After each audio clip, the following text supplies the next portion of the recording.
ذات پاک کے لیے، اور تمام تر درود و سلام حضرت محمد مصطفیٰ احمد مجتبیٰ صلی اللہ علیہ وآلہ وصحبہ وسلم کی ذات اقدس کے لیے۔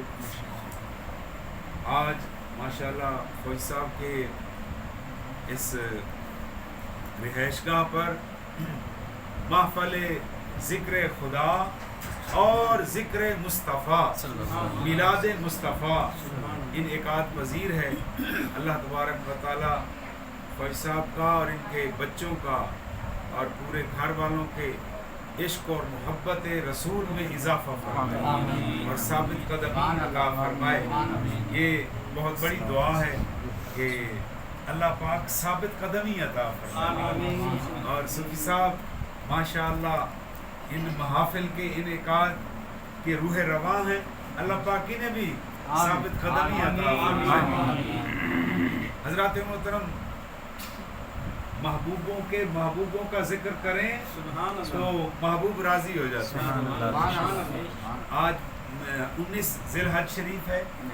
سیدنا عثمان غنی خلیفہ سوم، داماد رسول، جامع القرآن، ذو النورین،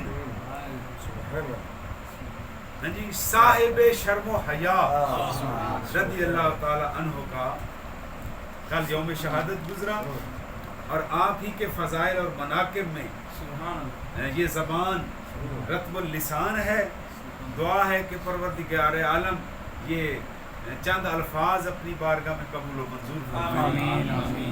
جیسا کہ آپ جانتے ہیں بے شمار فضائل ہیں جو حضرت سیدنا عثمان غنی رضی اللہ عنہ کو دربار مصطفیٰ سے عطا ہوئے۔ اللہ پاک نے یہ دیکھیں تقسیم ہے مالک کی۔ ہم بھی جیسے ہر باپ یہ کوشش کرتا ہے کہ میرے بچوں کے لیے اچھے دوست بنے، وہ اپنے بچوں پر کڑی نظر رکھتا ہے کہ کوئی ایسا لڑکا، کوئی ایسی صحبت، کوئی ایسی دوستی نہ ہو جس میں پڑھ کر میرا بچہ خراب ہو جائے۔ ہر بندہ اپنے بچوں کی اچھی صحبت کا متلاشی ہوتا ہے۔ جب اس کو پتہ چلتا ہے کہ میرے بیٹے کے فلاں دوست ہیں، ماشاءاللہ نمازی ہیں، وہ درود و سلام پڑھنے والے ہیں، وہ نعت شریف سے محبت رکھنے والے ہیں، نیک کام کرنے والے ہیں، مریضوں کی عیادت کرنے والے ہیں، غریبوں کی مدد کرنے والے ہیں، یتیموں کی خدمت کرنے والے ہیں، اور بزرگوں کو ہاتھ سے پکڑ کر منزل مقصود تک پہنچانے والے ہیں، تو پھر اس باپ کی خوشی کی انتہا نہیں رہتی۔ وہ شکر ادا کرتا ہے، یا اللہ تیرا شکر ہے تو نے میری اولاد کو اچھے دوست عطا فرمائے۔ ایسا ہی ہے نا، ہر بندہ اپنی اولاد کے لیے نیک اور اچھے دوستوں کی خواہش رکھتا ہے۔ اب ذرا تصور کیجئے، جب اللہ نے اپنے محبوب کو دنیا میں بھیجا اور اللہ کو اپنے محبوب سے اتنا پیار ہے کہ ساری کائنات میں اگر حبیب خدا کے منصب پر فائز ہے تو وہ آمنہ کے لال ہیں، حضرت عبداللہ کے درے یتیم ہیں۔ باقی سارے انبیاء کو بڑے بڑے اعزاز ملے، کوئی صفی اللہ، کوئی نجی اللہ، کوئی خلیل اللہ، کوئی ذبیح اللہ، کوئی کلیم اللہ، کوئی روح اللہ، پر حبیب اللہ فقط محمد مصطفیٰ حضور حبیب اللہ ہے۔ اب ذرا اندازہ فرمائیں، جب اللہ نے اپنے محبوب کو حبیب بنا لیا تو پھر اللہ نے بھی تو اپنے محبوب کے دوستوں کا انتخاب خود فرمایا ہوگا۔ اللہ نے اپنے محبوب کے غلاموں کا، صحابہ کرام کا، ساتھیوں کا، غلاموں کا انتخاب خود پروردگار عالم نے فرمایا۔ اور کیا انتخاب ہوا؟ خلیفہ اول سیدنا ابوبکر صدیق ہے جو صداقت کے بادشاہ ہیں، حضرت خلیفہ دوم سیدنا عمر فاروق ہیں جو عدالت کے بادشاہ ہیں، خلیفہ سوم حضرت عثمان غنی ہیں جو سخاوت کے بادشاہ ہیں، حضرت مولا کائنات خلیفہ چہارم سیدنا علی المرتضیٰ ہیں جو شجاعت کے بادشاہ ہیں، حسنین کریمین شہادت کے درجے پر فائز ہیں۔ تو اللہ نے اپنے محبوب کے غلاموں کا ایسا انتخاب کیا، اس انتخاب میں ایک ہستی کا نام ہے سیدنا عثمان غنی رضی اللہ عنہ۔ حضرات محترم، آپ کی عمر مبارک 82 سال تھی جب آپ کو شہادت نصیب ہوئی۔ 12 سال تک آپ نے خلافت فرمائی، حضور کے مصلی پر اہل ایمان کو نمازیں پڑھاتے رہے۔ 12 سال تک آپ کا خلافت کا عرصہ ہے۔ اب کچھ لوگ یہ کہتے ہیں کہ حضرت عثمان غنی طبیعت اور مزاج کے اعتبار سے نرم دل تھے۔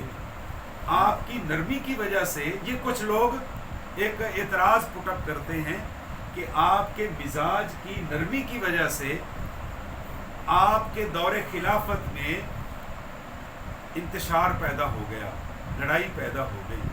لیکن ہمارے وہ دوست یہ اعتراض غلط کرتے ہیں۔ وہ کیوں؟ وہ اس لیے کہ ان 12 سال کے دور خلافت میں کوئی ایک گورنر تو بتا دیں جس نے حضرت امیر المومنین سیدنا عثمان غنی کی نافرمانی کی ہو۔ آپ کو چیلنج ہے سب کو، تاریخ کی کتابیں اٹھا کر دیکھ لیں، کسی ایک گورنر نے بھی امیر المومنین سیدنا عثمان غنی رضی اللہ عنہ کی حکم عدولی نہیں کی۔ تو پھر کیسے مانا جا سکتا ہے کہ آپ کمزور تھے؟ آپ کمزور خلیفہ نہیں تھے، بلکہ آپ اللہ اور اس کے محبوب کے ارشاد فرمائے ہوئے بات پر آپ نے سر انور جھکا دیا، کیونکہ حضور نے خوشخبری دی کہ عثمان بھی شہید ہوگا۔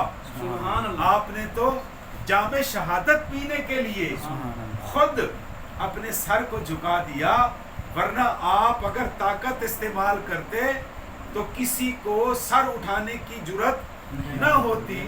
اور پھر آگے دیکھیے حضرت عثمان غنی رضی اللہ عنہ کو، ابھی ہمارے دوست وہ مقبول صاحب مدینہ شریف کی شان بیان کر رہے تھے۔ واہ مدینہ، واہ مدینہ، سارے کہہ دو واہ مدینہ، سبحان اللہ، مدینہ تجھے یا اللہ، یہ ہم عاشقوں کا مرکز ہے۔ ہمیں جب بھی کوئی دکھ اور تکلیف پہنچتی ہے، ہم کہیں اور دیکھنے کی بجائے فقط مدینے کی طرف دیکھتے ہیں، ہمارے دکھ ٹل جاتے ہیں۔ تو نبی پاک علیہ الصلوۃ والسلام کے شہر مدینہ سے حضرت عثمان غنی کو کتنا پیار تھا۔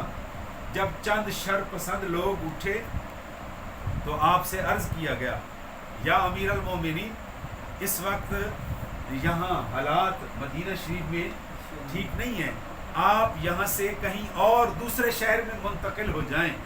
تو پتہ ہے جواب میں حضرت عثمان غنی رضی اللہ عنہ نے کیا ارشاد فرمایا کہ مجھے اپنی جان قربان کرنا منظور ہے، پر میں قرب رسول کو نہیں چھوڑ سکتا، میں حضور کے روضے سے دور نہیں جا سکتا۔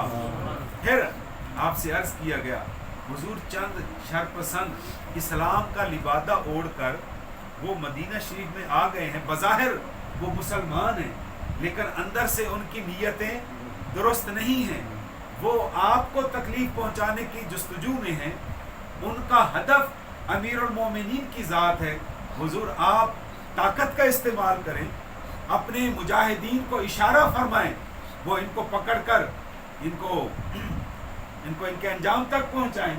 لیکن حضرت عثمان غنی رضی اللہ عنہ نے فرمایا کہ جب وہ ظاہری طور پر کلمہ شریف پڑھ رہے ہیں تو میں انہیں کیسے سزا دے سکتا ہوں؟ ہاں، میں بوڑھا آدمی ہوں، 82 سال میری عمر ہے، مجھے قربان ہونا منظور ہے، پر حضور کے شہر میں تلوار نہیں چلنی چاہیے، کیونکہ یہ امن کا شہر ہے، یہ محبتوں کا مرکز ہے۔